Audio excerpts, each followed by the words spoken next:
It is my great pleasure to welcome you today to my PhD defense.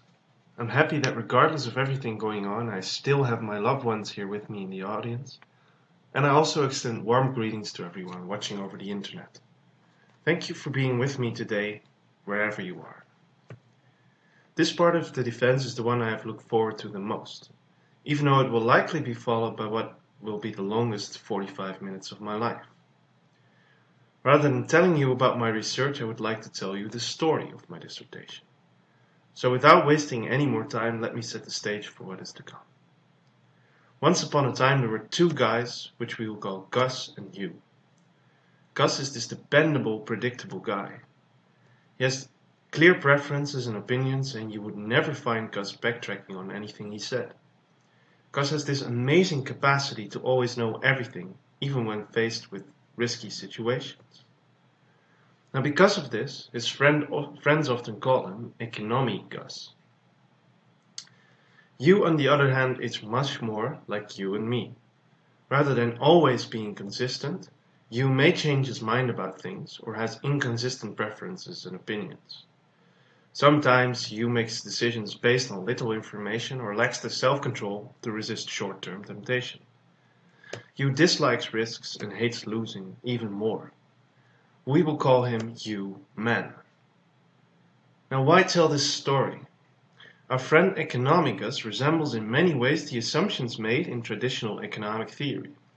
Everyone is like Gus, completely consistent and rational at all times.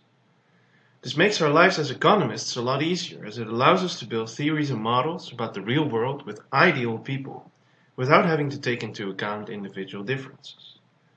Nonetheless, the past decades have documented the rise of behavioral economics, a strand of economic research that includes insights from other social sciences, such as psychology and sociology, to study decision-making. In essence, behavioral economics has moved away from economicus and started studying human. So what do we know already about human? Hugh is loss-averse, meaning that losses compared to some relevant reference point carry more weight than gains of the same size. For example, consider finding 50 euros on the street today. Quite nice. But now imagine you would have accidentally lost 50 euros after withdrawing money. Of course, that would feel much worse in comparison. We know that Hugh weights probabilities so that for him small changes in probabilities can carry large weight, which is why often outcomes with a small likelihood are of great importance. For example, this is used to explain why we buy lottery tickets, because the minuscule chance of winning feels much larger than it actually is. Hugh is inconsistent and suffers from preference reversal, which means that what we think is best can change depending on how it is asked. For example, when we have to choose directly or value something. An example. I may prefer a banana over an apple if I would have to choose, but would be willing to pay more for apples than for bananas. This is inconsistent because I should pay more for something that I like better. Now, most of these findings have been established in experiments about monetary decisions, while my research is focused on decisions about health.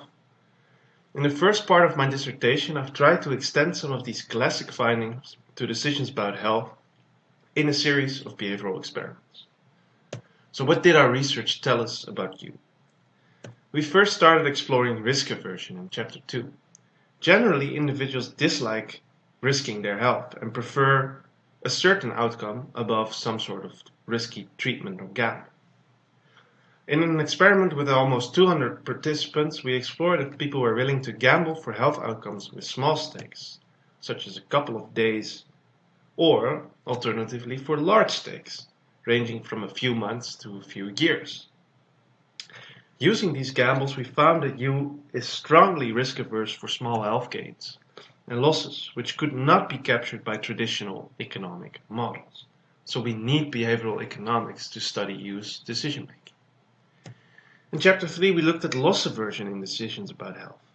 Now, one reason why loss aversion may be different than decisions with money is because health is typically made up of both length of life and quality of life. Length is here 5 years and quality of life is perfect health. For economicus, there is no difference between gaining and losing health. gaining 5 years in perfect health would be equivalent to preventing a loss of 5 years. We found in an experiment with 111 respondents that you men actually finds gaining 5 years roughly equivalent to preventing a loss of 2 years in perfect health. So you men is loss averse because these losses weigh much more. We found the same rate of loss aversion if we used a different quality of life, so if we replace perfect health by another health state such as needing a wheelchair. So this means that you is loss averse for health regardless of the quality of life described. Next we looked at financial incentives for exercise, a more applied context which is very close to my heart. In this experiment I asked 182 respondents to design their own incentives for going to the gym twice a week. They could, for example, choose to receive 100 euros if they went twice every week, or alternatively receive 10 euros each week. They could choose a lottery which offers a small chance of a very large award, or even deposit some of their own money which they could earn back by exercising. What was of particular relevance to me is to study who selects what type of incentives, which type of incentives do people prefer. My work showed that you can design his own financial incentives, and we found quite interesting differences in the type of incentives people select. But it's not really clear what predicts his choice of incentive. So also this opens up many differences, many questions for practice. Finally, in Chapter 5, written together with my fellow PhD candidate Sebastian Neumann-Böhme, we studied preference reversals for health and money, and if there were ways to reduce these inconsistencies. We wanted to see if having experience with deciding for health or monetary outcomes affected consistency. Now, ideally, we would have recruited medical doctors or stockbrokers because these are very experienced. But we couldn't really, so we recruited economics and medical students and compared consistency between these two groups. We also compared different ways of asking the same question, both open questions and questions that included more guidance for the students in what they could answer. We found preference reversals to be very prevalent, especially among medical students. Hence, U is often inconsistent, especially about health. But we found evidence that decision experience and guidance may help in reducing them. Now, in the second part of my dissertation, we wanted to explore if some of the behavioral insights, so what we found out about you, could be applied in a context in which people often make decisions about health state valuation. But what is health state valuation? Because there is a limited amount of resources available, we as a society may have to choose between funding different treatments for different patients.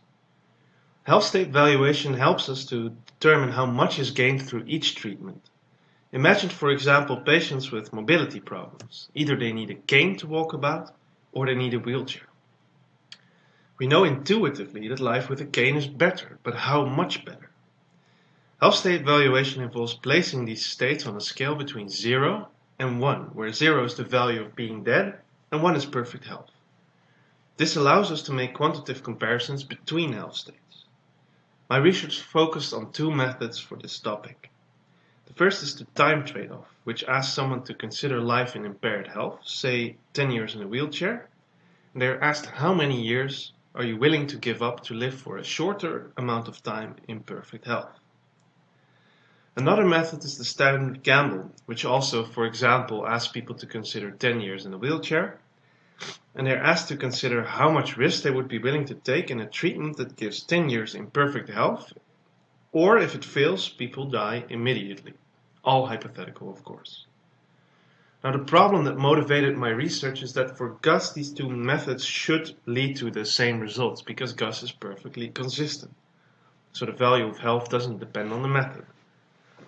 But in practice, we find that for you, standard gamble yields larger results than time trade-off, which is problematic because then the treatment we may want to fund starts to depend on the method that we use for measuring its health gains with.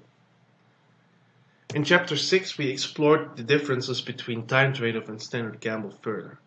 In particular, we wanted to figure out what the differences mean and which method yields a better reflection of the value of a health state on that scale from 0 to 1. Participants came to the lab and completed both time trade-off and standard gamble tasks. Now, as is usual, we would find higher standard gamble than time trade-off, and we would ask them, for each health state, which of the two does a better job at capturing the value of that state on this scale from 0 to 1. And we found that generally people indicated time trade-off to do this better. However, they were also offered the opportunity to make an adjustment if needed, and on average this adjustment was made downwards.